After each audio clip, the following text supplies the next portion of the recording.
Samantala, naglaan ng 27 bilyong piso si Pangulong Aquino para sa lalawigan ng upang isulong ang mga pangunahing proyekto ng lalawigan. Para sa detalye, balitaan mo kami, Cheska Aguilu.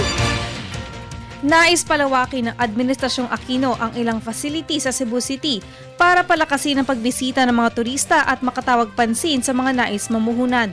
5,000 katao sa Barba Sports Gym sa Toledo City, Cebu ang tumanggap sa mensahe ni Pangulong Benigno Aquino.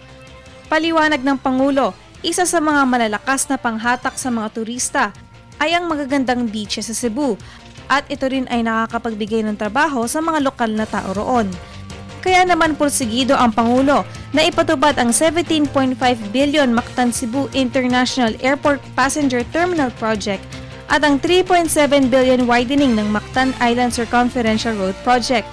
Ayon sa Pangulo, dumarami ang bilang ng mga pasahero na sumasakay sa Mactan International Airport na umakyat mula 1.6 billion hanggang 2 billion. Kaya naman kinakayusin ng mga facilities ng naturang lugar upang lalo pang itong lumakas. Samantala, mapapadali naman ang pagbabiyahe mula Cebu City hanggang Mactan sa pagpapalawak ng Mactan Island Circumferential Road. Siniwalat din ng Pangulo na nalampasan na ng kanyang administrasyon ang target nito na 35 bilyong turista pagsapit ng 2016. Dahil simula pa noong 2011 ay 37 bilyong katao na ang naitala sa domestic tourist arrivals. Para sa Telebisyon ng Bayan, Cheska Aguiluz.